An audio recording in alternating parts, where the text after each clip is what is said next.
자, 반갑습니다. 예, 우리 형사성법 찍기 마지막이요. 기적의 특강 찍기 한번 보죠. 앞에 나오는 요 내용이요. 요거 뭐 검사의 수사권 비교 요것은 마지막 시간에 우리가 보기로 하고요. 자, 쭉 넘어가 보세요. 예, 수사 준칙. 그런데 이 수사 준칙이 모르겠습니다. 예, 다른 직렬에는 나오지 않아요.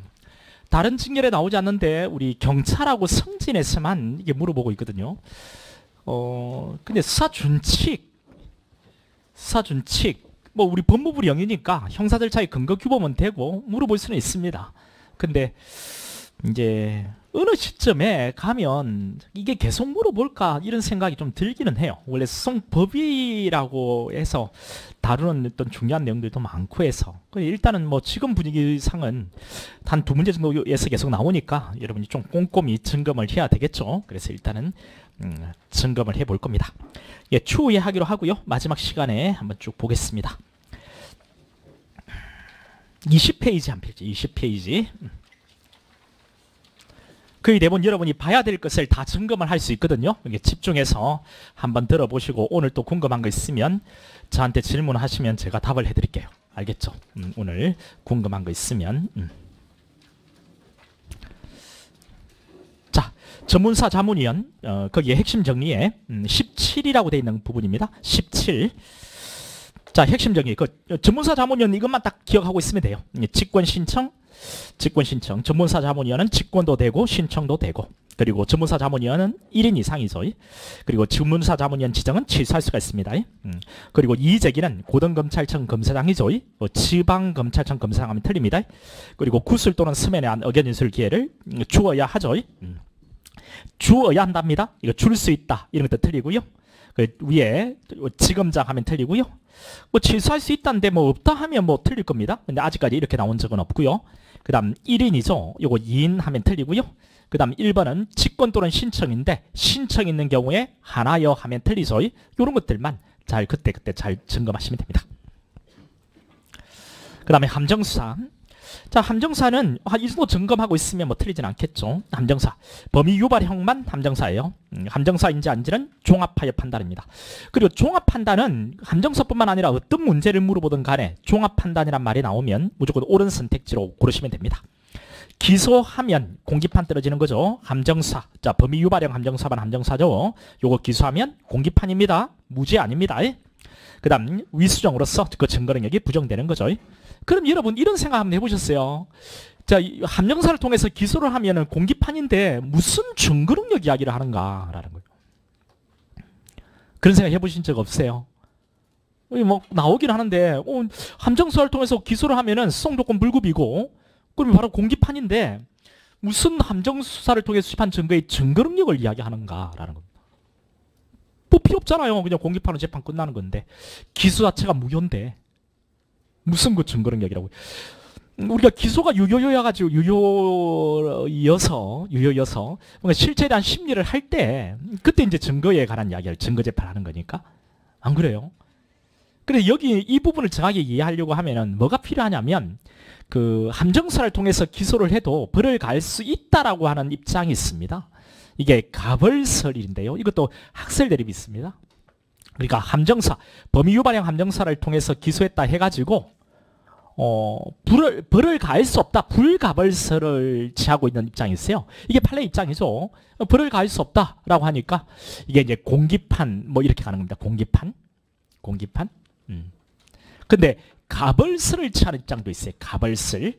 벌을 가할 수 있다. 이렇게 보는 입장이에요. 이네들은 기소 자체가 무효가 되지는 않는다는 겁니다. 그러니까 재판을 진행한다는 거예요. 이때 이제 뭐가 문제가 되겠어요? 그러면 함정사를 통해 수집한 증거에 그럼 증거력이 있는 거냐? 그 증거력은 부정된다. 그러면 이 함정사를 통한 수집한 증거 말고 다른 증거들이 있으면 그 증거를 가지고서 함정사를 통한 기소도 유죄가 떨어질 수 있는 거다. 벌을 가할 수 있는 거다. 그런데 함정사를 통해 수집한 증거의 증거 능력은 부정된다. 그때 가벌사를 취할 때 그 증거 능력에 대한 이야기는 의미가 있는 겁니다. 그런데 이런 것들은 그냥 한번 혹 가벌설, 불가벌설 이렇게 해서 지문을 주면 이런 내용이라고 생각해 보시고요. 일단 이 내용대로만 정리하고 있어도 되겠죠. 함정사. 놀이방 도우미는 함정사였죠. 그리고 관련 있는 유인자 함정사였습니다. 이 정도 하면 되겠죠. 앞뒤 설명 필요 없겠죠. 그 다음에 함정사가 아닌 것 부축배기, 그 다음 인지 후에 추가 범행 지켜보고 있다가 검거한 거, 정보원 이용 검거 장소로 유인한 거. 이거는 이미 범죄를 범한 놈을 유인한 거잖아요. 이건 함정사가 아니죠. 관련 맺지 않은 유인자 함정사 아니고요. 맺지 않았으니까. 그 다음 뇌물 공여자들의 함정교사라는 사정이요. 뇌물을 줄 생각이 없어요. 함정에 빠뜨릴 생각으로 받아먹으라고 교사를 했습니다. 자, 이런 사정이 뇌물 수수한 자의 책임을 면하게 하는 사유는 안 된다고 했습니다. 그 다음 이것도 함정사가 아니죠. 그 다음에 불신검문 대상. 자, 불신검문의 대상은 불신검문을 이 정도 딱 가지고 있으면 돼요. 범했거나 범하리 하고 있다고, 또 행해진 범죄나 행해지려고 하는 범죄. 자, 불신검문 대상자를 잘 보시면요. 자, 또 이런 지문이 나올 수가 있는데, 행해지려고 하는 범죄에 대해서 또는 범하려 하고 있다고, 요놈들을 불신검문하면 범죄를 사전에 예방을 할 수 있을 겁니다. 따라서 불신검문은 사전 범죄 예방활동, 즉 생활안전경찰, 즉 행정경찰 목적의 활동이다. 요렇게 이야기를 해요.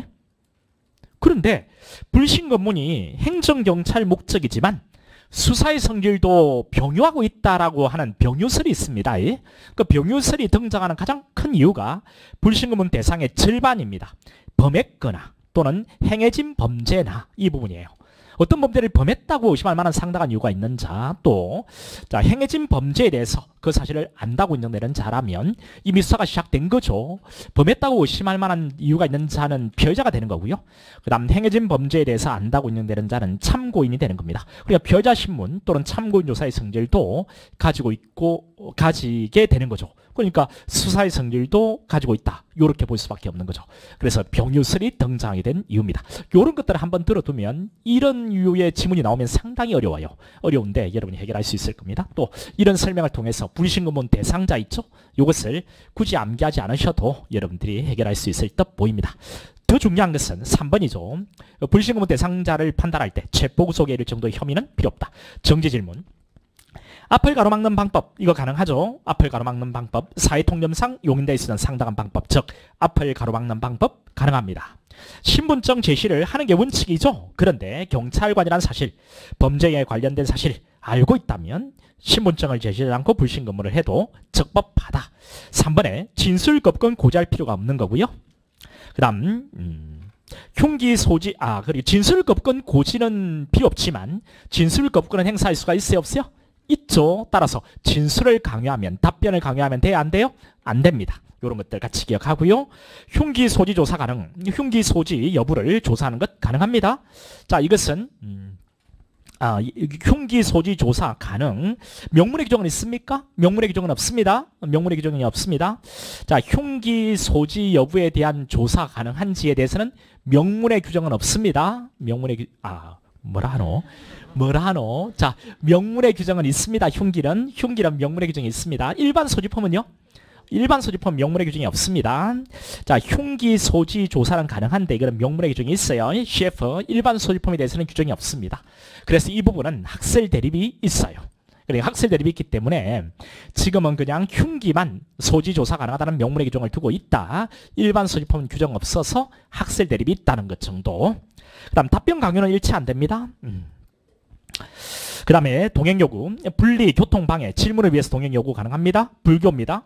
응답 거부를 이유로 동행요구 틀립니다. 응답 거부했음을 이유로 동행을 요구할 수는 없습니다.